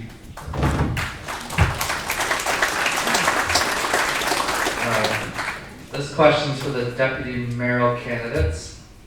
What do you think are the best methods for reaching and engaging constituents at the municipal level? We'll reverse order. Tom, you go first this time. Okie dokie. Well, this is certainly one of them, I can tell you that. As far as getting out and reaching the community, we try to be active. Unfortunately, I think we were doing a lot of that. We were engaging. I want to maintain the vision that we have, where we're going to go out at the beginning of the term. We're going to sit down with you. You're going to help us create the strategic vision plan, which is all of our plan. I wanted to do that. I did campaign on that last one. Unfortunately, COVID stopped us and we weren't capable of getting back for the 2 years during the shutdown or lockdown. So I'm all for, I'm all for getting back out at the, right at the January, February. Let's sit down. Let's find out what your needs are. Let's create the strategic vision plan, and let's move the municipality forward together. Thank you.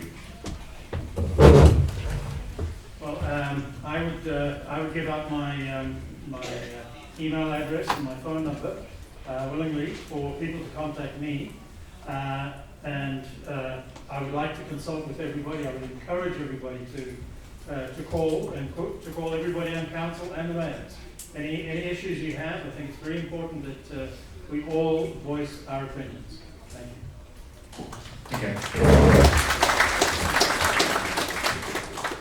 Good evening, my name is Lydia Dick. I am the chair of the Climate Action Advisory Committee here for West Grade. And I would like to pose a question. I know I would love to hear from other people, but I want to pose it to our mayoral candidates. What does it look like to you to have a municipality that is resilient to climate change? I have a degree in sustainability studies, so I'm listening. I'm excited to hear your response. Thank you. Do you have an order? You guys choose. Collaboration. This is wonderful. Finally, it's got changed around. I've been in the same position here for quite a while, right smack in the middle. It's something that, from a municipal level, we certainly struggle with. But in the development, certainly in the planning part and in our development, we can do better. Whether it's in our housing, whether it is in our roads, we can do better. I don't believe, though, that we have any of the large abilities or the regulation authority to change the world. But on a small basis, and that is what I mean, every one of us can do better in the climate change. We can build better, we can drive better, we can communicate all of that and continue to look at advances and encourage and adopt those ones in our plan and in our workspace.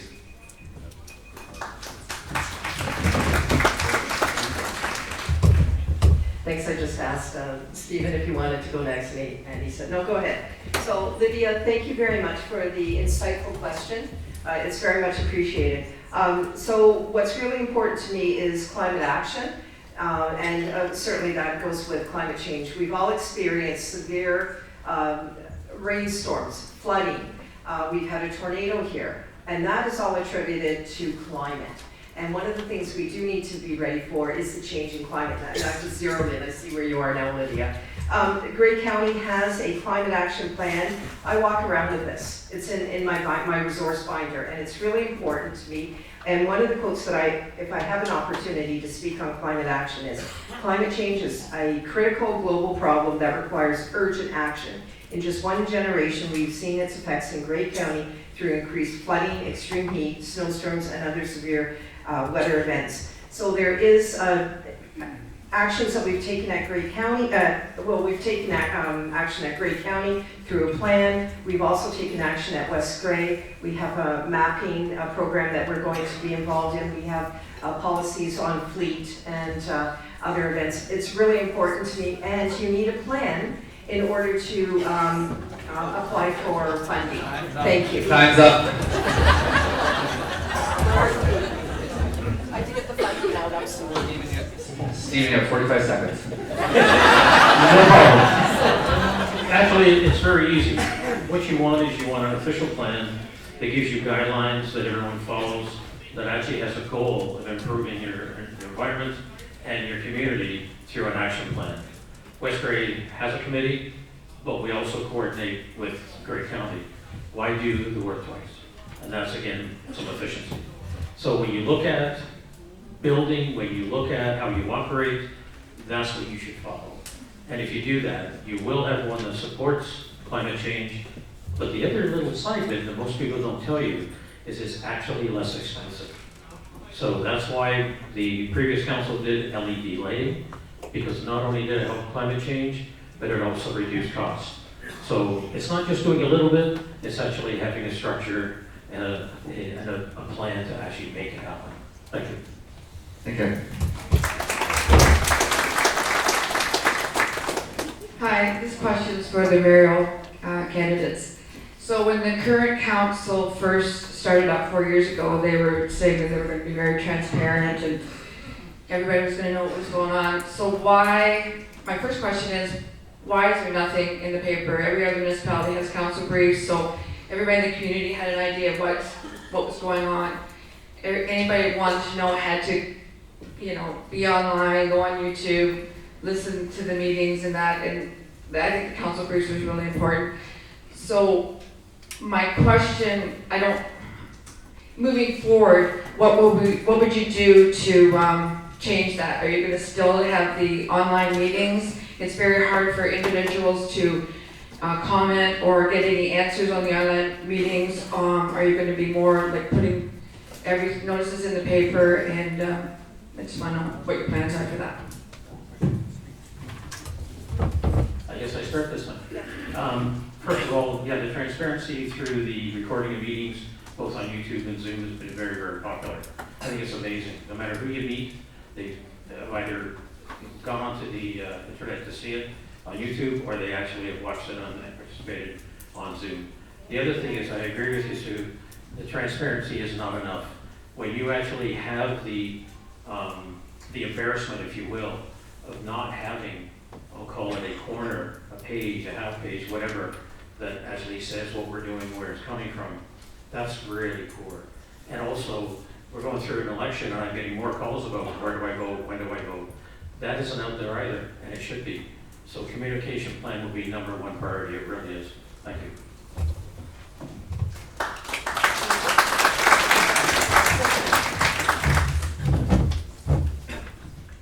Just that little bit of black and white out there is really helpful. I think as the questioner said, most municipalities out there do a good job of getting something out to we have a weekly paper, and I know it's delivered to everybody's household. Yes, Zoom and YouTube, but getting that back to where we have that ability just to see it. And it behooves the municipalities, we've done it for 10, 12 years, And shortly, it got slapped, and we haven't seen that. One thing about it, pick up this red card, you're voting, yep, listed right there. If you don't have internet, you don't have a computer, those places, and the municipal office is open from the 14th to the 24th to help you through the process of voting online. But it's a matter of, from staffing, to get that communication out there.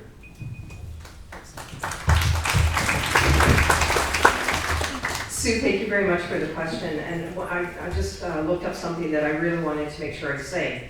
So I will always listen. I will continually strive to improve how information is delivered, received, and communicated. So even if we're doing an amazing job, it's not enough because somebody's not getting that information. So we can't just sit down and say we're communicating. You always have to keep doing better and better. 2019, I could tell you there were reporters that were calling the office, and I was having interviews or they wanted updates on what was happening in that council. That was really enjoyable. I enjoyed that environment because it was out in the papers, and that was based on the council decisions. I would really appreciate if that would come back, but the new norm is that we as a municipality have to get the information out. And what is the best way and the best vehicles to get that information to you? Not everybody's on computer, not everybody wants to read a paper, so we have to synthesize everything. Time's up. Thank you. I'll read a question here, try to get some of the councillors some more opinions here. So this one's going to go to Christine Boyes, Stephen Mayoral, Peter Stadnick, and Doug Hutchison. West Grade and constituents are very supportive of small businesses and entrepreneurs. What specifically would you do to support our small entrepreneurial farmers who follow regenerative and sustainable farming practices? It's a fairly specific question, so if you don't want to speak on it, feel free to pass. Dieter, do you want to start? No.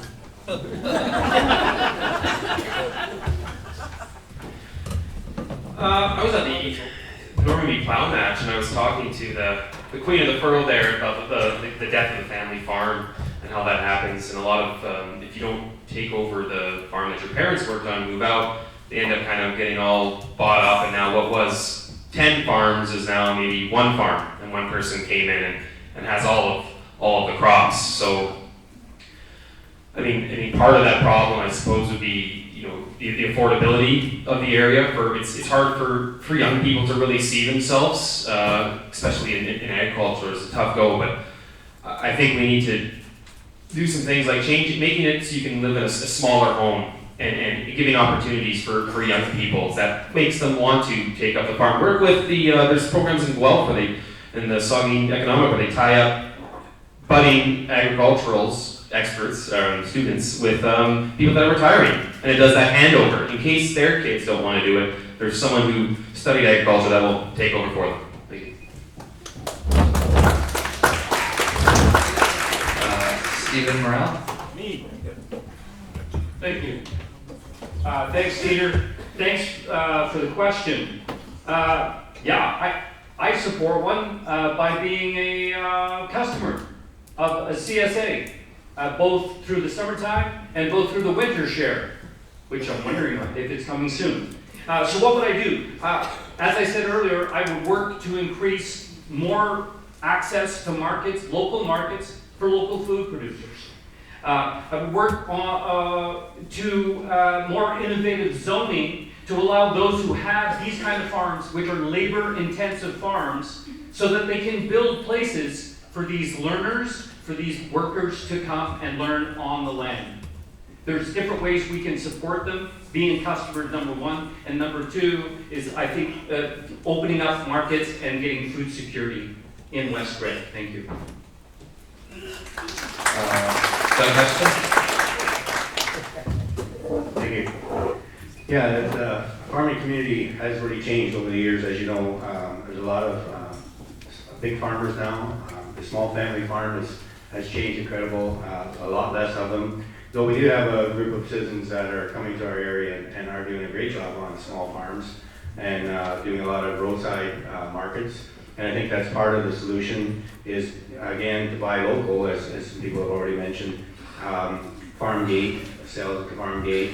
And I think too, it's some farmers in the area have gone to niche markets where, something a little bit unique or stick to one product rather than trying to do many products and try to make it a sustainable small family farm. It's a challenge. Farming has changed, as I said, and I look forward to continue to work with our farmers to do the best that they can in our area. Thank you.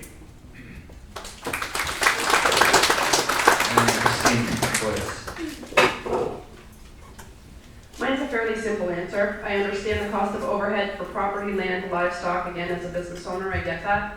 I think with less taxes and regulations, things just happen more naturally. I don't think you have to force it. I think it'll just happen on its own. Thank you.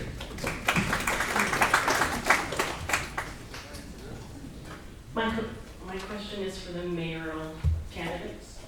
At the last election, the bridge assessment had just come out, and there was 104 bridges in West Grey, 70 of which needed repair. Now, you commented that 5 have been repaired in the last 4 years. At that rate, I won't be alive for the other 65. What is your plan to speed up the process as well as still keeping taxes reasonable? Thank you. Please go ahead. Sure, don't mind. First of all, the municipality has developed an asset management plan.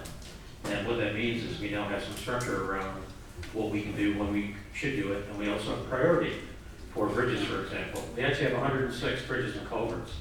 And you're right, it's very, very expensive. It's probably $80 to $100 million to replace them all. Not going to happen easily. So we really have a series of decisions to make.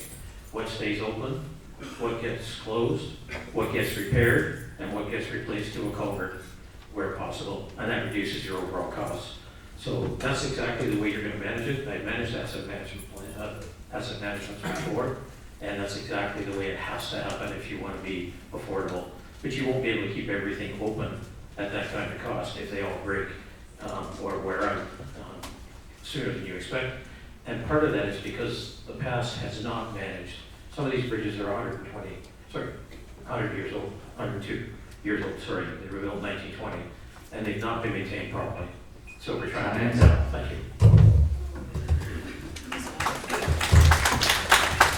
So very important question, and certainly not every bridge needs to be reconstructed, but certainly there's ongoing maintenance, and it's over 100 years for a bridge life. So you look at first 50 years, it may just be maintenance, and then as it goes on to 75 years and 100 years, it becomes more important to look at the reconstruction. The fact is that we have studies of our bridges, we have regular assessments, and that certainly is a requirement.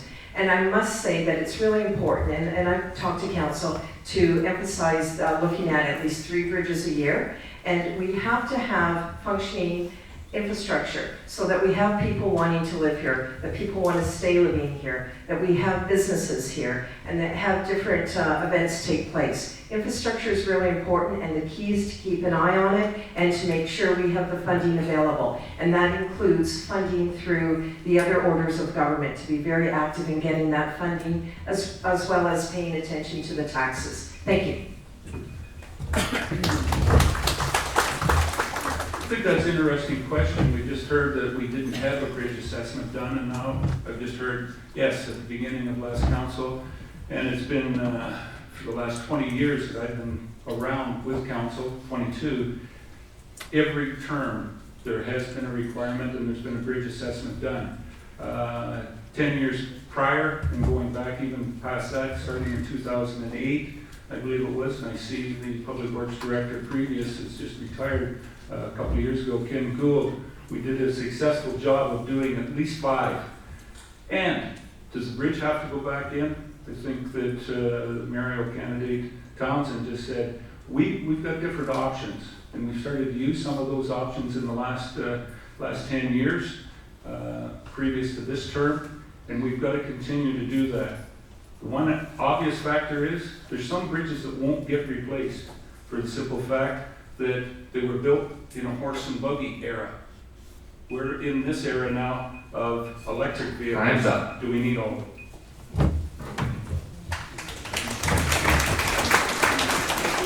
This question's going to be for Scott Forrester, Jeffrey Shea, Heather Wright, and Joyce Noon.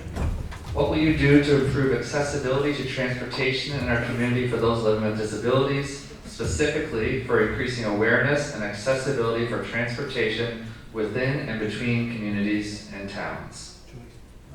We'll start with Joyce Noon.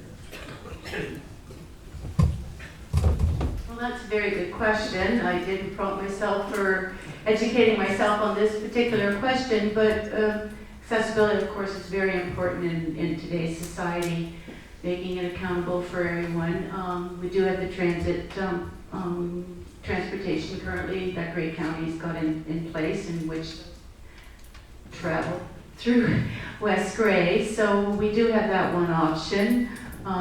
Perhaps we could reach out to maybe the volunteer community to help with avenues as well to help out individuals that need to get from point A to point B. As far as others, I'd have to do a little more research to give you the best answer for this question, but thanks again for that question.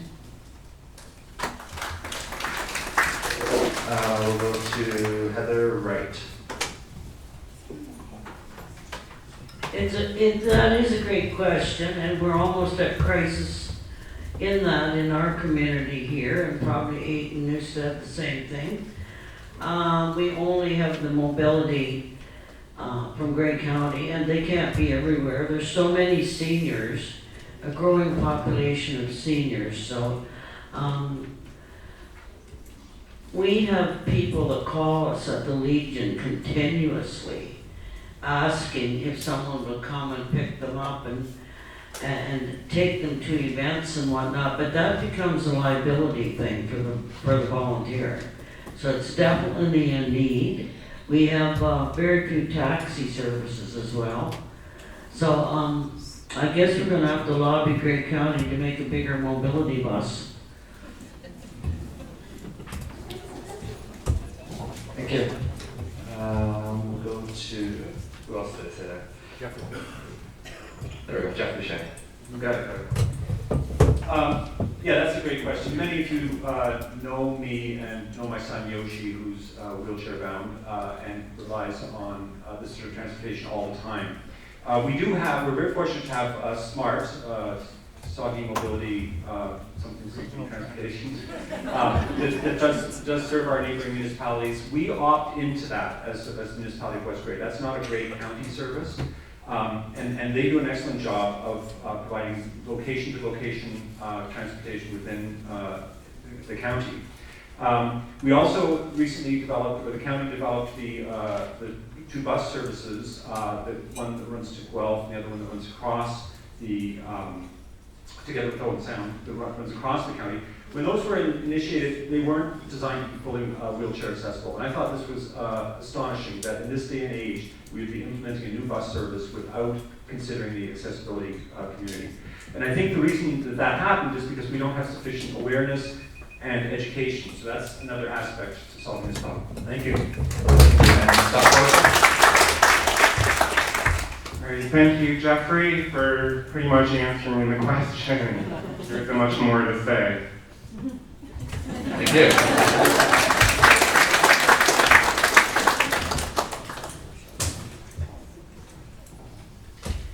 Good evening, everyone. This isn't a question, this is a comment.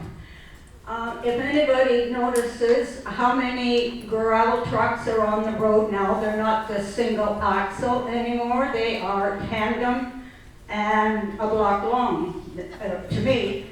So no wonder our roads and bridges are deteriorating with that kind of traffic over them. And the other thing that I would like to say is I've always voted since I was 18 years old, which is 60 years ago. Well, if I have to vote online, I'm sorry, ladies and gentlemen, nobody will get my vote this year. Thank you.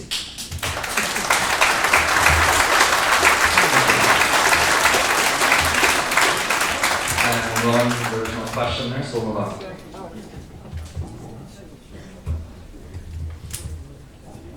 How many questions do I get? I was just gonna listen tonight, not say anything, but all night I heard about communication. We have a very expensive asset in West Grey that hasn't been used for 2 years. I'd like to know why. We have a sign, electronic sign sitting out there. And if you guys don't want to use it, I'd love to buy it and use it for my business. Just wondering why. When Eunice was there, she had stuff on that sign, and not everybody in this room has computers or Zoom meetings, but drive by it. We have it, and if it's broke, why are we not fixing it? Like two of the counselors from the present and two of the future, what we can do about this. So you can choose who you want. I'll choose. I'm trying to spread it around so everybody gets a chance to speak. So Rebecca Herbert, Doug Townsend, Yvonne Pelletier, and we'll go back with Jeffrey Shea. Rebecca Herbert, go ahead. Here we go, Rebecca Herger. Technology, old technology, new technology. This is an asset that has not been maintained. I would say that all we have to do is put the money to it. It's really about prioritizing our goals. And I would say I've heard a lot more people ask me about bridges and roads than I have heard about the sign. Eunice did a fabulous job. We're talking about the actual hardware though. It needs to be replaced. Do we want a $20,000, $30,000 bell and whistle? We may need that. I do hear, and the emphasis of print, and just to the communication point, I'd like to take a quick second and say, I've asked Mayor Robinson several times to engage our community on 88.7 The River when they were asking me to come. There's been other council members that have been asked to come, other police service board members that have been asked to come, and they've had their hands wrapped for telling the message instead of allowing the mayor to tell the message. Doug Townsend.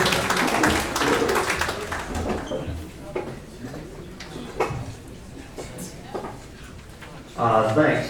I've asked that question myself numerous times. I worked over at Evans Service Center selling cars pre-COVID after I retired for a while, and they have an electronic sign there, so I'm used to working with those electronic boards. I've also used them at numerous speedways that I've worked at across the province of Ontario, the Kyoto Speedway being one of them that has a board just like that. I understand the technology, and I've asked out there if I could have a look at it because I've operated those signs before. And I have contacts in that industry to get those signs upgraded and fixed, but unfortunately, I've been turned down, and that's fine. They have to get somebody internally to look at it. But I do believe that sign is salvageable, and yes, Donnie, I know who I work for now too. We've been looking at trying to purchase that sign too, and have talked to the council or talked to the municipal office because we know it's worth some money. Thanks. Yvonne? Okay, I will admit I know nothing about this sign. I guess it's been broken since I moved here 6 years ago. I do notice billboards, and I just want to make a dark skies comment. Sometimes some of these newer electronic signs are actually kind of jarring to see. So while I think it's a great way to communicate, I also think we have to take that into consideration. What signs do to the landscape? There's a sign outside of Hanover on the way to Elmwood that always catches me, and I never heard anything from it. I just noticed it blinking at me and blocking my view of the sky. But I am an expert in media and communications. I believe we need to have paper communications. I think radio is a great idea. I don't know the rules around that. I think we need to reach out through the news and the press. More involvement of the press is absolutely something we need. And I also just want to, of course, make use of social media, although I do know not everyone uses it, but just literally use every means possible to get messages out there. And this does speak to the festival question Michelle asked earlier. Just general promotion. Thank you.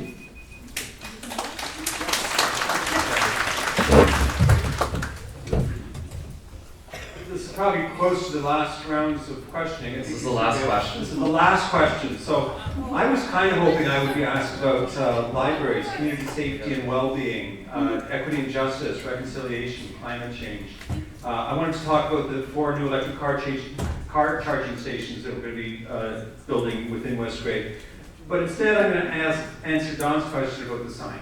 That was there, put in under the last term of council, I understand. I talked to the staff, and they said that there was technical problems, and then the supplier went out of business, and they couldn't get it. So my answer would be, yes, I would be supporting selling it to you.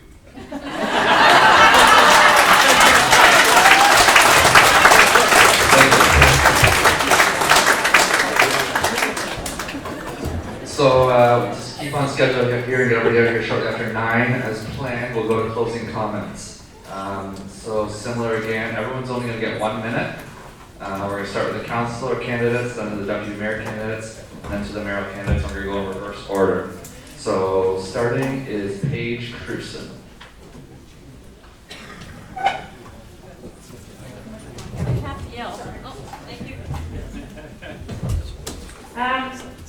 Thank you to the West Grey Chamber of Commerce for hosting us tonight.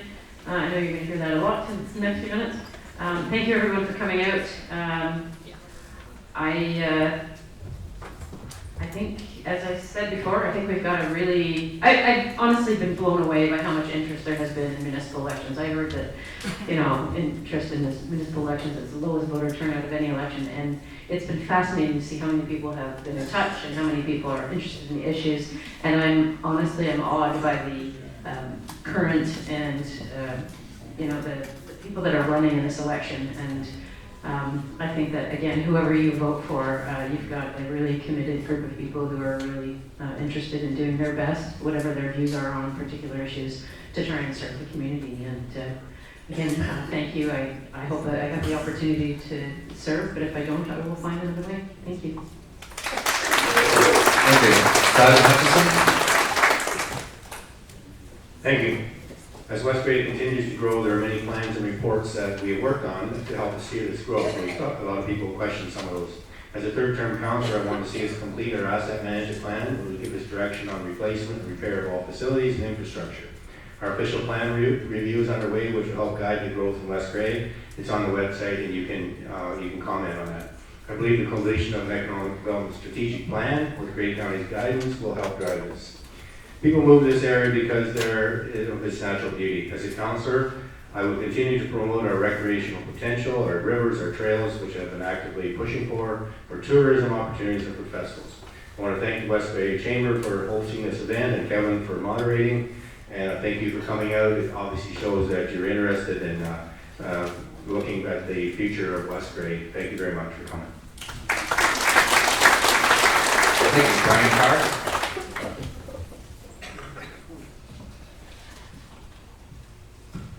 Thank you. So I've been spending some time answering emails as well as going door to door. And I've come to realize there are a lot of West Grey residents who are truly invested in our municipality and what's going on here. And a lot of them are not happy. Some of the issues, such as policing and the environment, affect us all. Some issues affect specific communities. Then there are those that only affect certain individuals or streets. I received a call on the weekend from a resident that asked that if elected, I would address the problem of traffic congestion in front of the Durham post office, as well as the excessive speed of drivers entering Durham from the east end. While chatting with some residents the other night, the topic of bylaws and zoning came up a lot. I'm not too proud to admit I don't have all the answers. Truth be told, not one candidate here does. But I will tell you that if I don't have the answer, I will not try and confuse you with a bunch of words. I will tell you I don't know, and then I will try and find the answer for you. I believe my time in the Army and my volunteer work will help with being a good counselor. Thank you. Doug Townsend.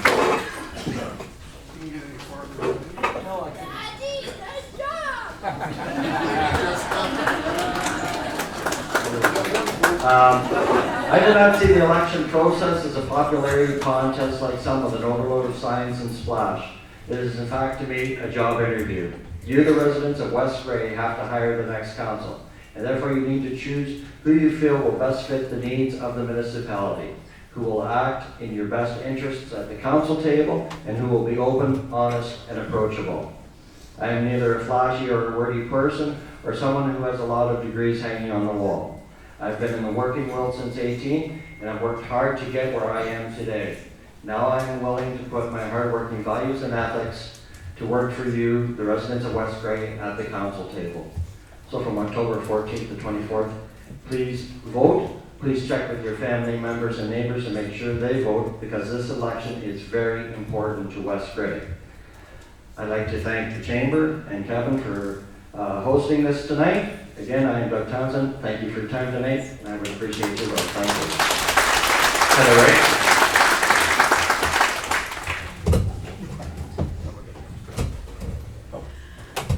This election probably will be one of the most important ones. West Grey is going to go bigger or stay the same, I'm not sure.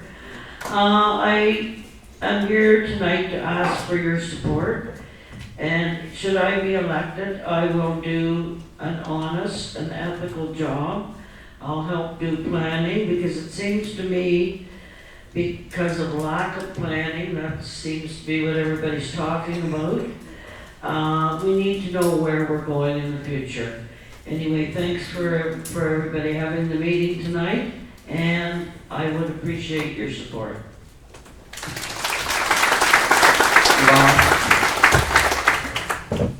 Tonight's discussion was instructive and helpful, and I want to thank you all for the questions that were posed, even if we didn't all get to answer all of them. At this stage, I want to stress that I am running to help West Grey residents work through some of the conflicts and concerns that are emerging in the municipality and to find a way forward.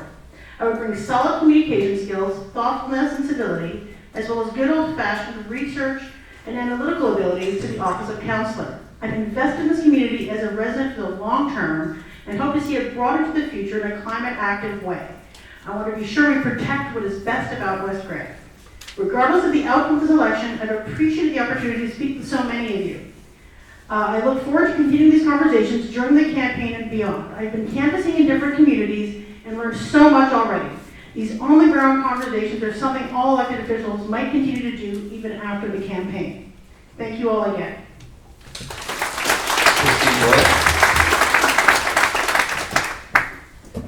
I believe we need to get back to the basics and make things simple and not so complicated. We need to use common sense and be more self-sufficient instead of counting on the government to lead us and make our decisions for us. Taxation without representation is theft. Whether it's municipal, provincial, or federal level, it's all taxpayer money, and the government-run stuff is just getting too big. When it comes to government, I believe less is best. I'd rather rely on the good Lord and my own common sense and critical thinking. West Grey is a beautiful area, and I want it to thrive. Thank you.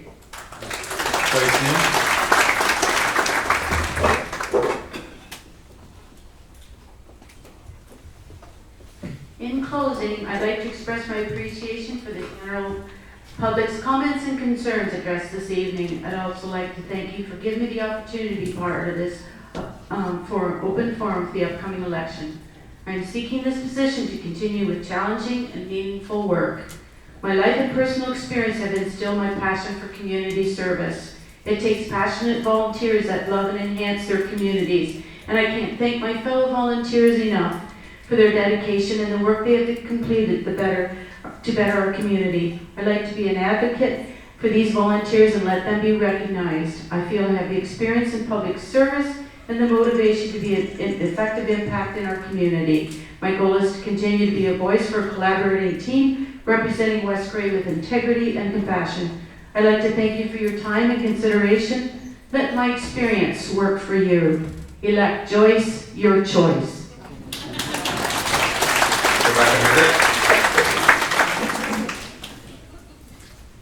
Thank you again to the West Grey Chamber.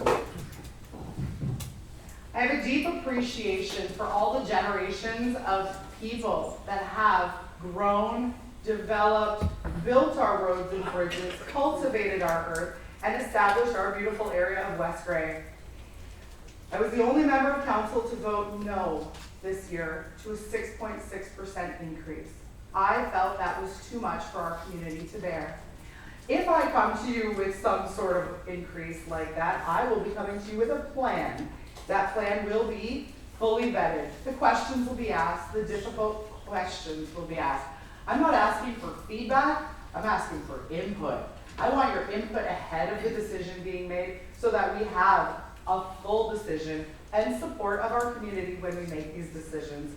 please consider voting for Rebecca Hergert for October 14th to 24th. I also understand today there's been an update from our CAO about the policing input, and that has been delayed by the consultant 2 weeks. So please input on that as well.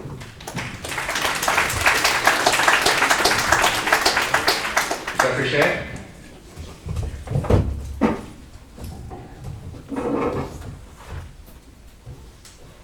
As a current councillor, I work hard, I'm respectful of my colleagues, and I take responsibility.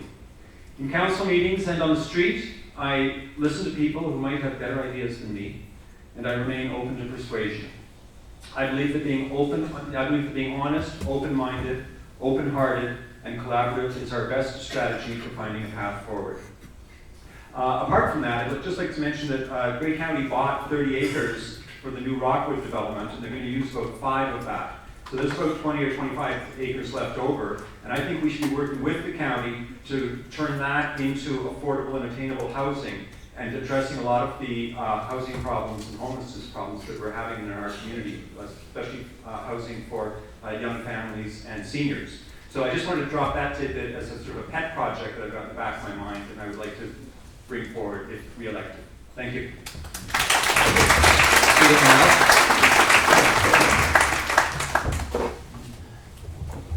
Thanks to the Chamber, the volunteers, and the Treasurer's Rumble, and all of you for coming out tonight. There's been a lot of questions for the mayors and deputy mayors. Very important leadership roles, but 1 of 7 votes on every motion before council. You deserve a strong voice from everyone on council.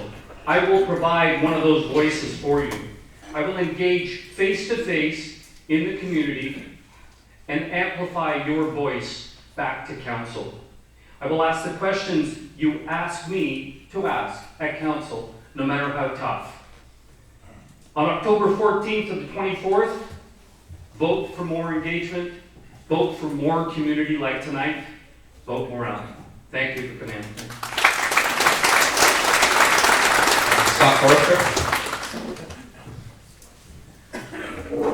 I might not be the best at public speaking of the group up here, but I have a passion for the community of West Grey. You can see this through my volunteer work and my subcommittees I'm on.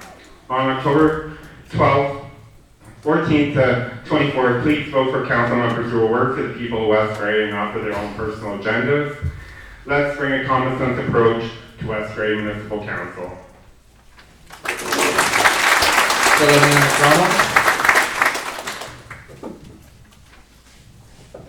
Thank you. Over the years, I have seen our skyline change from the closures to the growths.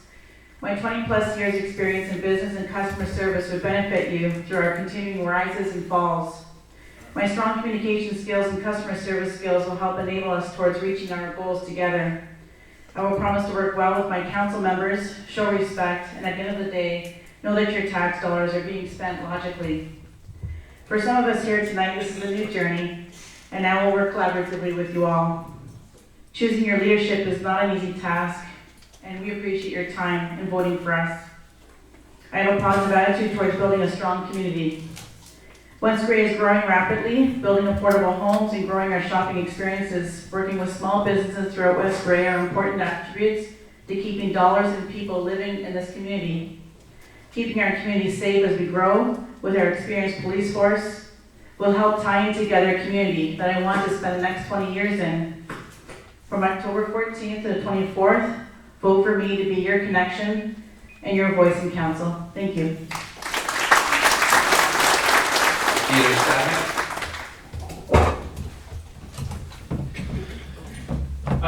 As I said, I'm about community solutions to community problems. Talk about sustainability. Well, let's let people take things from the dump. For a $20 part, we've got a brand new appliance.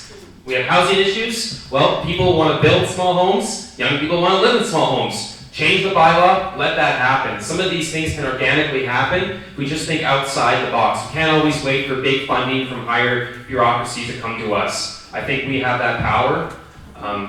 And the people that know what's best for West Grey are in this room right now. And I'm listening to what you have to say. And I don't want us to see a bedroom community. We need a place for the younger generation to come, the young entrepreneurial spirit, and that is what is going to revitalize West Grey and carry us into the future. So if you like the sounds of that, consider tossing a vote for Dieter this election. Thank you. Deputy Mayoral candidate Tom Hutchison. Thanks, Mayor. Okay, ladies and gentlemen, I'd like to thank all of you for attending tonight. I want to thank the Chamber of Commerce for hosting this, and again to our moderator, Kevin. We need to continue on our climate action plan as we work towards net zero by 2050, and it's going to take all of us to do that. Decisions that we do today should position us to accomplish our goals. We need to work with the county on dealing with homelessness, drug addiction, and mental health in our community. We need to work on affordable and attainable housing and to find solutions through grants and funding incentives for our developers that are willing to partner with us to make this happen. As we continue to grow, and it's evident we are growing, we all need to continue to upgrade our infrastructure across the municipality. Our infrastructure supports us, all of us I should say, including the farming industry, the tourism, our emergency services. Road closures and closing bridges is really not the solution.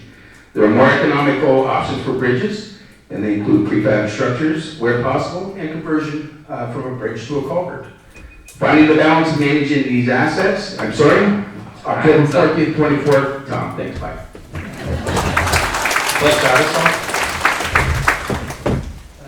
Thank you, and I'd like to thank you again for coming out and participating so enthusiastically. The reason I was sought after for manufacturing in my career was because I have a knack for finding more efficient ways of doing things. Wherever I went, I was able to get more things done in less time without stressing employees. That's a big thing of mine. And therefore, that always reduced costs. I would like to use these skills as Deputy Mayor to keep property taxes down, because I think we're in for a world of hurt very soon. Inflation really is coming. So therefore, I'm asking you to give me a chance to prove myself, and I'm asking you to elect me as Deputy Mayor. Thank you very much. Mayoral candidate Stephen Townsend. Thank you very much, and again, thank you for coming out, thank you for sharing your opinions, and thanks for listening to us as well. It's got to be tough. Again, I have the leadership skills to get us where we need to go. I know where we need to go. And again, we need the planning, we need the structure, and we need to stay within that to be successful. You're not going to get it on the back of an envelope anymore. I'm sorry, we were a small community, we're not anymore. We are growing, we're continuing to grow. We need to plan to actually make sure that we are growing in a way we want to grow, not about the way others want us to grow. And that's why you need your planning.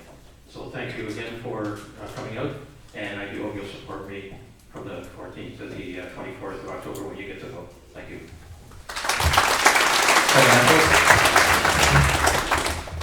Thank you to everybody for coming out here tonight.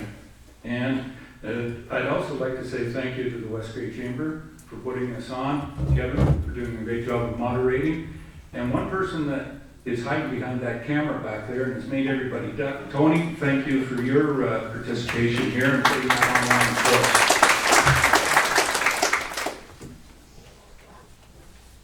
Hopefully this evening has allowed you to figure out who you're going to support or give you more information on who you're going to support in the upcoming election. I appreciate the chance of being here tonight and tell you why I want to be mayor again. West Grey has been my home my whole life, and is also, I'm also committed to serving this great community as I always have.